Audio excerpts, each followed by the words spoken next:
Jaya TV நேயர்களுக்கு வணக்கம். Hatsun curd வழங்கும் அறுசுவை இது தனிச்சுவை நிகழ்ச்சி 2016 வருஷத்தை வருக வருகன்னு சந்தோஷமாக வரவேற்போம். நடக்க போகிற நிகழ்வுகள் எல்லாமே நல்ல சந்தோஷமாக நல்ல நிகழ்வுகளாக நடக்கணும்னு கடவுளை வேண்டிப்போம். எல்லாருமே சந்தோஷமாக இந்த புது வருஷத்தை கொண்டாடலாம். அந்த வகையில் ஒரு ஸ்வீட்டோடு கொண்டாடணும் இல்லையா?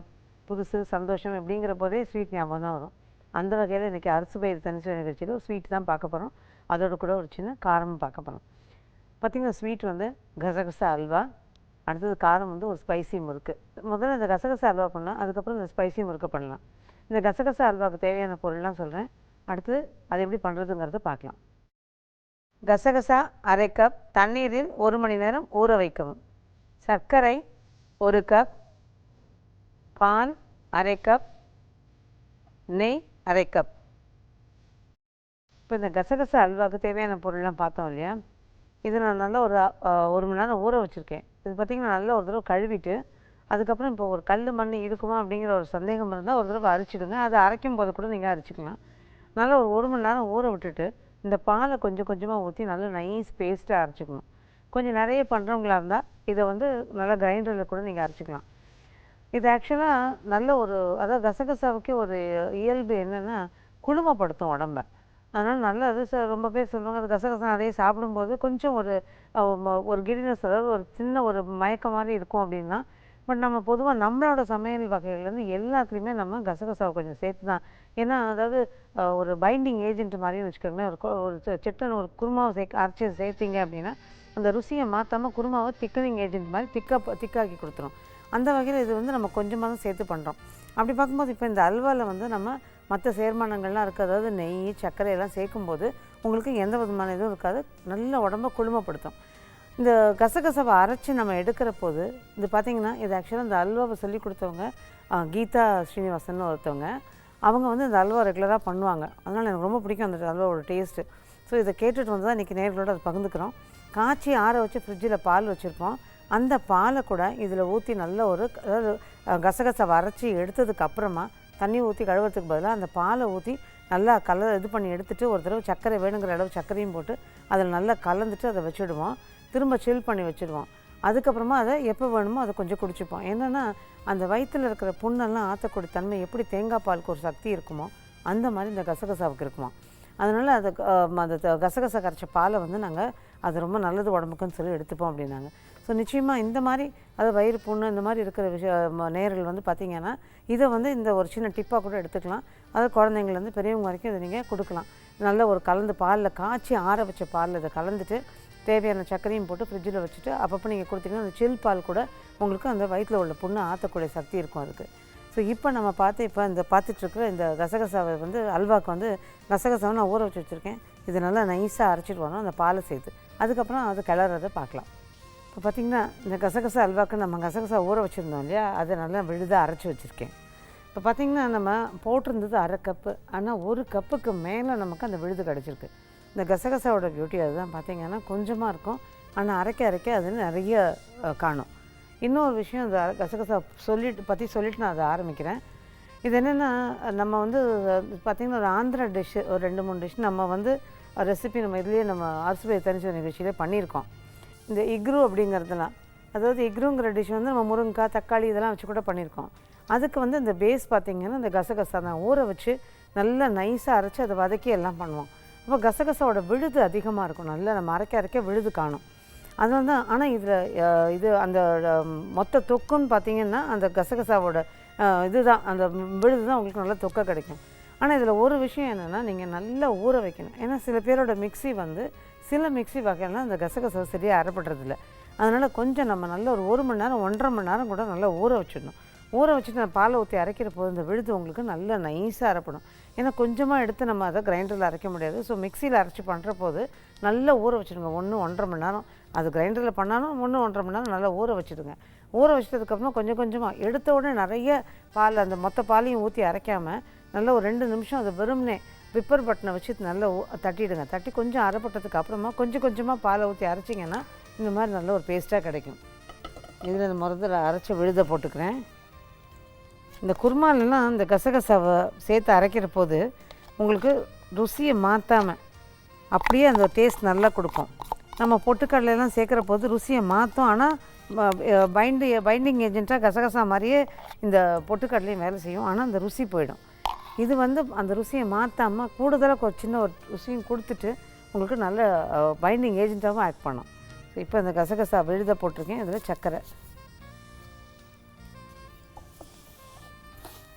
எனக்கு சர்க்கரை கரைஞ்சி நல்லா சேர்ந்து வரணும். இது அப்போ நம்ம நெய்யை ஊற்றி கிளறி இறக்கிக்கலாம். இதுக்கு பார்த்திங்கன்னா நல்லா கவனிச்சிருந்தா தெரியும். பொதுவாக அல்வா அப்படின்னாலே அதில் முந்திரி, ஏலக்காய், இதெல்லாம் ஜாதிபத்திரி, ஜாதிக்காயெலாம் இல்லாமல் இருக்காது. ஆனால் நம்ம இது எதுவுமே சேர்க்கலை. அந்த கசகசாவோட ஒரிஜினல் ஃப்ளேவர், டேஸ்ட்டு இதுதான் மெயினாக. ஸோ அதை வச்சு தான் நம்ம இன்றைக்கி இந்த அல்வாவே பண்ணுறோம். இதுக்கு வந்து நீங்கள் எந்த விதமான எக்ஸ்ட்ரா ஃப்ளேவரிங் ஏஜென்ட் எதுவும் சேர்க்க வேண்டாம். இது நல்லா சர்க்கரை கரைஞ்சி கொதிக்க ஆரம்பிக்கணும். கொதித்து நல்லா வற்றி வரணும், திரண்டு வரணும். பார்த்திங்கன்னா நம்ம போட்டிருந்த அந்த கசகசா விழுதும் சர்க்கரையும் சேர்ந்து கொஞ்சம் சேர்ந்த மாதிரி வருது. இந்த ஸ்டேஜில் இப்போ நான் வந்து ஹை ஃப்ளேமில் வச்சு விடாமல் கிளறிக்கிட்டு இருக்கேன். இன்னொன்று கொஞ்சம் ஹை ஃப்ளேமில் வச்சு கிளறதுக்கு காரணம் இது நான்ஸ்டிக்குன்னு. இதுவே நீங்கள் வந்து ஒரு கடாயில் கிளறீங்க அப்படின்னா, அதுக்கு வந்து நான்ஸ்டிக் இல்லாத கடாயில் கிளறீங்க அப்படின்னா தீயை மிதமாக வச்சுட்டு கிளறுங்க. அப்போ உங்களுக்கு சரியாக இருக்கும், அடி பிடிக்காமல். இப்போ இந்த 1/2 கப் நெய் சொன்னோம் இல்லையா, அந்த 1/2 கப் நெய்யை கொஞ்சம் கொஞ்சமாக இதில் சேர்த்துக்கலாம். அந்த 1/2 கப் நெய்யை முழுக்க முழுக்க இழுக்கும்னு சொல்ல முடியாது. அதனால் போட்டு பாருங்கள். நல்லா உள்வாங்கி கிளறி இறக்குறோம் அப்படின்னா சமயங்களில் வந்து கொஞ்சம் நல்லா கம்மியாகவே பிடிக்கும். அந்த மாதிரி பிடிச்சதுன்னா போதும் நமக்கு. அப்படி இருந்தாலும் சரி, நம்ம கொஞ்சம் கொஞ்சமாக மொத்தமாக ஊற்றிடாதீங்க. நம்ம கணக்குக்கு 1/2 கப் கொடுத்துருக்கோம், கொஞ்சம் கூட குறைச்சிக்கலாம்.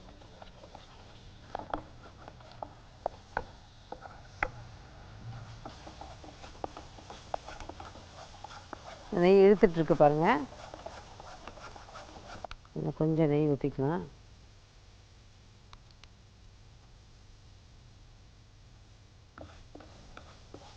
இது போதும்னு நினைக்கிறேன். ஏன்னா நல்லா இழுத்துட்டு சரியாக இருக்கும் உங்களுக்கு.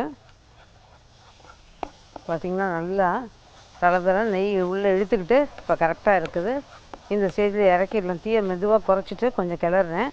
ரொம்ப கிளறணும் அப்படின்னா அல்வாலாம் அந்த சர்க்கரையோட தன்மைக்கு என்ன ஆகும், நேரம் ஆக ஆக ரொம்ப இறுக்கி கிளறிட்டோம் அப்படின்னா அப்படியே உதிர்ந்தா மாதிரி பொலன்னு ஆகிடும். அதனால் அந்த ஸ்டேஜ் வரைக்கும் வெயிட் பண்ணாமல் நம்ம இப்போ இறக்கிடலாம். இப்போ தளன்னு இருக்குது. இப்போ பார்த்தீங்கன்னா பெரட்டி போட்டிங்கன்னா ஒரு வெளுப்பு தட்டுது பாருங்கள். இந்த ஸ்டேஜ் சரியாக இருக்கும், தெரியும். இதை அடுப்பு ஆஃப் பண்ணிடுறேன். இப்போ இது ரெடி ஆகிடுச்சு. நான் ஏற்கனவே சொன்ன பாருங்கள், அப்படி பெரட்டி விட்டால் நல்லா வெளுப்பு தட்டி வருது பாருங்கள். இந்த ஸ்டேஜ் சரியாக இருக்கும். இது ஆற ஆற உங்களுக்கு பதமாக இந்த அல்வா பதத்துக்கு கரெக்டாக இருக்கும். இப்போ இது ஒரு சர்விங் பவுலில் மாற்றிடலாம். இதில் ஆக்சுவலாக கொஞ்சம் கசகசை ஊற வைக்கிற போது 4 முந்திரி பருப்பும் சேர்த்து ஊற வச்சு அரைக்கிறவங்களும் உண்டு, பாதாம் பருப்பு சேர்த்து அரைக்கிறவங்களும் உண்டு. ஸோ நம்மளோட இஷ்டம். ஆனால் இது பொதுவாக அந்த ப்ளெயினாக பண்ணும்போது அதனோட ஒரிஜினல் ஃப்ளேவரும் டேஸ்ட்டும் நல்லாவே இருந்தது. இது ஜஸ்ட் ஒரு சஜஷனுக்காக, விருப்பப்பட்டவங்க அந்த மாதிரியும் பண்ணிக்கலாம்.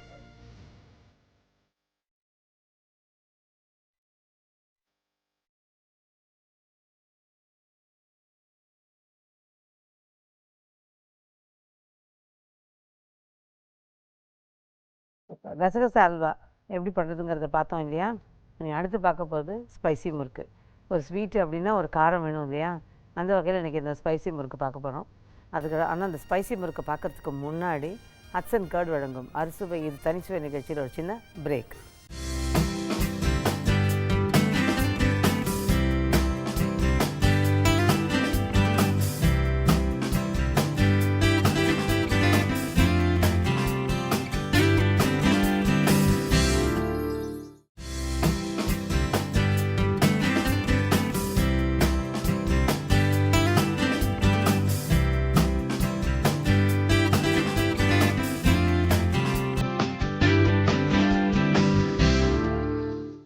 Welcome back to Hatsun curd வழங்கும் அறுசுவை இது தனிசுவை.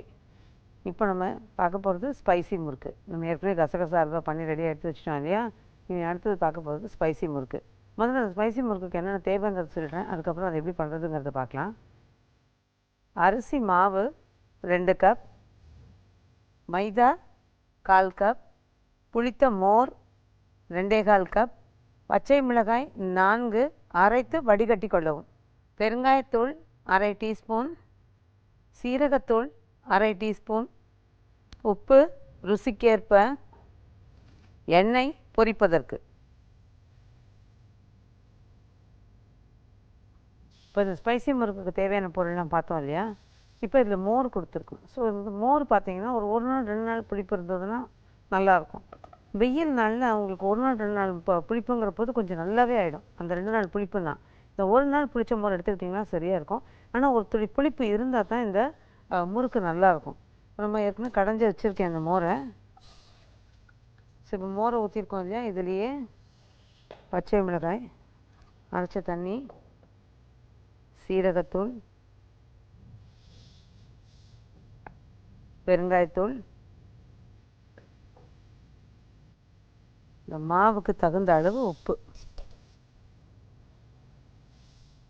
இப்போது இந்த மோரை வந்து போட்டுட்டு கைவிடாமல் கொஞ்சம் கிளறினீங்கன்னா உங்களுக்கு திரளாமல் வரும். இல்லைன்னா மோரை அப்படியே விட்டுட்டோம்னா திரண்டு போகும். அதனால் கொஞ்சம் கைவிடாமல் அப்படியே நம்ம இது பண்ணிக்கலாம். இதுக்கு இடையில நம்ம அரிசி மாவும் மைதா மாவும் வச்சுருக்கோம் இல்லையா? ரெண்டுத்தையும் ஒன்றா கொட்டிக்கலாம், ஒன்றா போட்டு கலந்துக்கலாம். ஸோ ஏன்னா ரெண்டும் ஒன்றா தான் நம்ம போட்டு இதில் கிளற போகிறோம். இது ஆக்சுவலாக பார்த்திங்கன்னா பொதுவாக நம்ம மாவை வந்து இந்த மாதிரி முறுக்குக்கெலாம் சும்மா போட்டு அப்படியே நம்ம பிசைஞ்சு எடுத்து பண்ணிவிடுவோம். ஆனால் இந்த முறுக்கு வந்து கொஞ்சம் உப்பு காரம் புளிப்பாக இருக்கிறதுனால இது வந்து நம்ம கிளறி எடுக்கிறோம். ரெண்டாவது இந்த உப்பு காரம் புளிப்புன்னு சொன்னேன் இல்லையா? அதனால தான் அதுக்கு பேர் ஸ்பைசி முறுக்கு. ஏன்னா நல்ல ஒரு காரம் தெரியும் அதில். அடுத்தது இது வந்து கொஞ்சம் இந்த மோரோட புளிப்பு இருக்கும். இதில் நல்ல புளிப்பு வேணும்னு நினைக்கிறவங்க ஒரு மூடி எலுமிச்சம்பழத்தையும் புளிஞ்சு விட்டுக்கிட்டிங்கன்னா இப்போ நம்ம கிளறும்போது நல்லாயிருக்கும். அது இன்னும் கொஞ்சம் புளிப்பு நல்லாவே சுள்ளுன்னு தெரியும். இந்த கொதி வந்துருச்சு பாருங்கள். இப்போது தீ கொஞ்சம் குறைச்சி வச்சுட்டு இந்த மாவை இதில் அப்படியே கொட்டிடலாம். கொட்டிட்டு இப்போ தீ மிதமாக வச்சுட்டு நல்லா கிளறணும். ரொம்ப கூட்டிடாதீங்க, ரொம்ப குறைச்சிடாதீங்க, மிதமாக வச்சு நல்லா கிளறலாம். இந்த சூடு இதுலேயே இது வேகணும் மாவு நல்லா. இப்போ இந்த ஊற்றின தண்ணி பத்தலை அப்படின்னா கொஞ்சம் சூடு பண்ணி கூட ஊற்றிக்கலாம் அதில். ஆனால் பச்சை தண்ணி ஊற்றக்கூடாது, எண்ணெய் காரத்தை கொண்டும். இப்போ இதை நான் அடுப்பை ஆஃப் பண்ணிவிட்டு கீழே இறக்குறேன். இதை வந்து நல்லா கலந்து விட்டுக்கிட்டு கொஞ்சம் ஆற விட்டுட்டு அதுக்கப்புறம் நம்ம நல்லா பிசைஞ்சிக்கிட்டோம் அப்படின்னா ரெடியாக இருக்கும் மாவு. இப்போ இந்த ஸ்டேஜில் இந்த மாவுக்கு தண்ணி பத்தலைன்னு நினைக்கிறவங்க இப்போ நான் கிளற ஆற ஓரளவுக்கு சரியாயிடும். அப்படி வேணும்னா கொஞ்சம் சூடு பண்ணி கூட தண்ணி ஊற்றிக்கலாம். ஆனால் ஆற வச்சு தண்ணி ஊற்றக்கூடாது. இப்போ நல்லா கெட்டியாக இந்த மாதிரி மாவை பிசைஞ்சு எடுத்து வச்சுக்கணும். நம்ம ரெடியாக எடுத்து வச்சுட்டோம். அடுத்து இந்த தேங்காய் கட்டையில் தான் இன்றைக்கி நான் அதை பண்ண போகிறேன். அப்புறம் ஒரு கரண்டி ஒன்று ரெடியாக வச்சுருக்கேன். என்னென்னா அதில் புழிஞ்சிட்டு நம்ம அந்த எண்ணெயில் தட்ட போகிறோம். ஒரு கடாயில் எண்ணெய் காய வச்சுருக்கேன். இப்போ இந்த முறுக்கை மாவை வந்து நம்ம ரெடியாக எப்படி இந்த குடலில் நிரப்புறதுன்னு பார்த்துக்கலாம். இது பார்த்திங்கன்னா நம்ம அந்த வத்தல்லாம் பண்ணுறோம் இல்லையா? அந்த வத்தலுக்கெல்லாம் கிளறும்போது மாவு கிளறும்போது ஏறக்குறைய அந்த வாசனை வரும் உங்களுக்கு இதில். அதனால் நல்லா கொஞ்சம் பச்சை மிளகா இந்த பெருங்காயெல்லாம் சேரும்போது நல்ல ஃப்ளேவர் கொடுக்கும். இன்னொன்று என்னென்னா இப்போ இந்த 2 கப் அரிசி மாவும் 1/4 கப்பு மைதாவும் சொல்லியிருந்தோம் இல்லையா? அதுக்கேற்ற மாதிரி மோர் தண்ணியாக கலந்தது வந்து 2.25 கப் சொல்லியிருந்தோம். நான் இப்போ நல்லா கலந்ததுக்கு அப்புறமா கொஞ்சம் தண்ணி இது பத்தாததுனால கொஞ்சம் தண்ணி வெந்நீரை தெளிச்சிட்டு பிசைஞ்சிருக்கேன். அதே மாதிரி தண்ணி உங்களுக்கு ஒரு வேளை பத்தலை அப்படின்னா கொஞ்சமாக சுடு தண்ணி போட்டு பிசைஞ்சு வச்சுக்கோங்க. அதே மாதிரி மாவை வந்து ரொம்ப இறுக்கி பிசைஞ்சிங்கன்னா புளியறது கஷ்டம். காரணம் என்ன, இதில் மைதா சேர்த்துருக்கோம். அதனால மைதா எப்படி இருந்தாலும் வெந்து இந்த இதில் வேகிறதுனால சாஃப்ட்னஸ் கிடைச்சாலும் உங்களுக்கு இழுகும். கொஞ்சம் தண்ணி இருக்க இழுகும். அதனால் கொஞ்சம் ஒரு மாதிரி சாஃப்டாக ரொம்ப தண்ணி ஜாஸ்தி ஊற்றிடாமல் சாஃப்டாக பிசைஞ்சு வச்சுக்கிட்டிங்கன்னா உங்களுக்கு கரெக்டாக இருக்கும். இப்போ இந்த முறுக்கை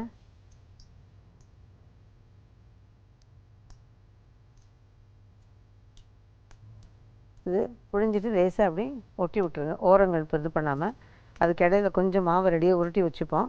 இப்போ நம்ம எண்ணெயும் காய வச்சுருக்கோம். பிசைஞ்சு வச்ச மாவை கொஞ்சம் குடலில் நிரப்பி ஒரு முறுக்கும் புழிஞ்சு ரெடியாக வச்சுருக்கேன். அந்த கடாயில் எண்ணெய் காய வச்சுருக்கோம். இது காயத்துக்கு ஒரு 3 நிமிஷம் ஆகும். அது காஞ்சதுக்கு அப்புறமா தான் நம்ம இந்த முறுக்கை இந்த எண்ணெயில் போட்டு பொரிச்சு எடுக்க போகிறோம். ஆனால் அதுக்கு இடையில ஹட்சன் கர்ட் வழங்கும் அறுசுவை இது தனிச்சுவை நிகழ்ச்சியில் ஒரு சின்ன கமர்ஷியல் பிரேக்.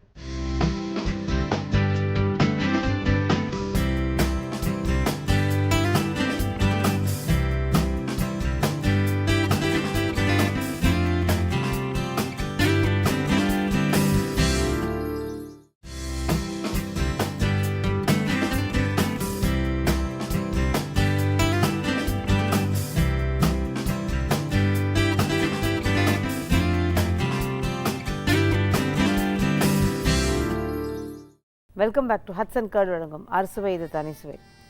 இதில் வந்து நம்ம இப்போ ஸ்பைசி முறுக்கு பண்ணிகிட்ருக்கோம். மாவு ரெடியாக நல்லா கொதிக்கிற மோரில் போட்டு கலந்து ரெடியாக வச்சுட்டோம். முறுக்கு ஒன்று ரெடியாக புழிஞ்சு வச்சுட்டோம். எண்ணெய் கடாயில் காய வச்சு வச்சுருக்கோம். இப்போ ஒரு சின்ன நீள் உருண்டையாக உருட்டி இதில் எண்ணெய் காஞ்சிருச்சான்னு செக் பண்ணிக்கலாம். எண்ணெய் காஞ்சிருச்சு பாருங்கள். இப்போ நம்ம அந்த முறுக்கை தட்டிடலாம். இப்போ இன்னொரு முறுக்கை அடுத்த முறுக்கையும் இதில் போட்டுடலாம்.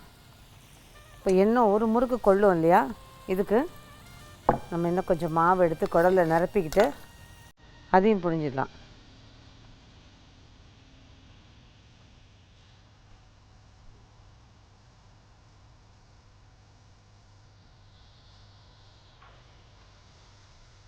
இப்போ வெந்துக்கிட்டு இருக்க முறுக்க லேசாக திருப்பி விட்டுடலாம். இப்போ புழிஞ்சதை கொஞ்சம் நேரம் கழித்து திருப்பலாம். இதுக்கிடையில் இன்னொரு முறுக்கு புழிஞ்சு ரெடியாக வச்சுக்கலாம். நீங்கள் வந்து ஒரு 2-3 கரண்டி இந்த மாதிரி வச்சுக்கிட்டு புழிஞ்சிங்கன்னா சௌரியமாக இருக்கும். அதே மாதிரி புழியிற போது ரொம்ப கிட்ட வச்சு புழியாமல் இப்படி கொஞ்சம் ஒசத்தி வச்சு புழிஞ்சிங்க அப்படின்னா, கொஞ்சம் உயரம் கொடுத்து புழிஞ்சிங்கன்னா உங்களுக்கு அது எப்படி அழகாக விழுது அப்படிங்கிறது உங்களுக்கு கண் பார்வையில் தெரியும். அப்போ நீங்கள் எவ்வளோ தூரத்துக்கு புழியணும், இதுக்கு மேலே வேணாம் அப்படின்னு நினைக்கிறதும் உங்களுக்கு தெரியும். அது கரெக்டாக நீங்கள் கட் பண்ணி விட முடியும். அதனால் கொஞ்சம் உயரம் வச்சு புழிஞ்சிங்கன்னா சரியாக இருக்கும். இப்போ நம்ம லேட்டாக புழிஞ்சோம் இல்லையா, கொஞ்சம் அதாவது 2 புழிஞ்சு ஒரு நிமிஷம் வெந்துட்டுருக்க நேரத்தில் தான் நம்ம 3ஆவதை புழிஞ்சோம். இப்போ அதையும் நான் திருப்பி விட்ருக்கேன். இந்த முறுக்கு மற்ற 2 முறுக்கும் முதல்ல வெந்துடும். இது கொஞ்சம் டைம் ஆகும்.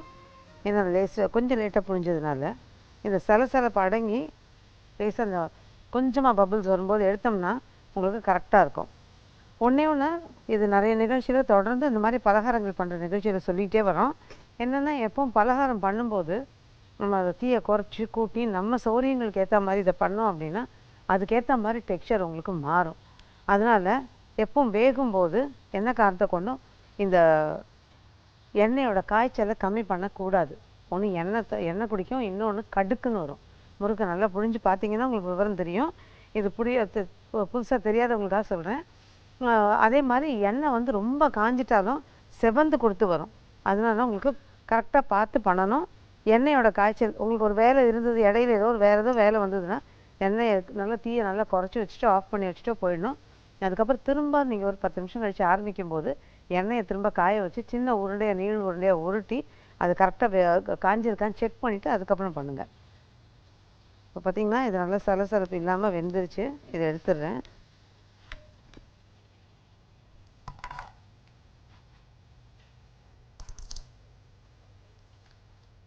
இது வந்து இளம் சிவப்பு நிறத்தில் தான் வரும். என்னென்னா நம்ம மாவை கிளறி வேக வைக்கிறோம். இப்போ இந்த ஸ்பைசி முறுக்கு நல்லா புழிஞ்சு அது எண்ணெயில் வேக வச்சு எடுத்து வச்சுட்டோம். அதை நல்லா பொரித்து எடுத்து வச்சுட்டோம். இப்போ அது ரெடி ஆகிடுச்சு. இப்போ நம்ம ஒரு டிஸ்பிளே பவுல் அரேஞ்ச் பண்ணிடலாம். இது பார்த்திங்கன்னா நல்ல ஒரு வாசனை, லேஸ் ஒரு புளிப்பு. இப்போ நல்ல புளிப்போடு நினைக்கிறவங்க நான் ஏற்கனவே சொன்ன மாதிரி எலுமிச்சம்பழம் கொஞ்சம் புழிஞ்சு உள்ளே நல்ல புளிச்ச முறை சேர்த்துக்கிட்டும் பண்ணலாம். இது அது அவங்கவுங்களோட விருப்பம். ஆனால் அது லேஸ் புளிப்பு தெரியணும். அந்த லேஸ் புளிப்பு, காரம், நல்ல காரம் கொஞ்சம் சுருக்கம் தெரியணும். இந்த மாதிரி பச்சை மிளகா வந்து நம்ம நார்மலாக கொஞ்சம் காரம் தெரிகிற மாதிரி கொடுத்துருக்கு. எக்ஸ்ட்ரா வேணும்னு நினைக்கிறவங்க இன்னும் கொஞ்சம் காரசாரமாக வேணும்னு நினைக்கிறவங்க சேர்த்துக்கலாம். இல்லை கம்மியாக வேணும்னு நினைக்கிறவங்க அது கம்மி பண்ணிக்கலாம்.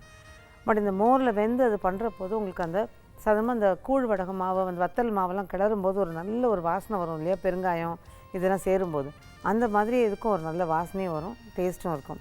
ஸோ இதுவுமே நல்ல ஒரு புதுசாக வித்தியாசமாக மாவை கிளறி பண்ணுற முறுக்கு, ரொம்ப நல்லா வாசனையாக டேஸ்டியாக இருக்கக்கூடிய முறுக்கு. ட்ரை பண்ணி பாருங்கள்.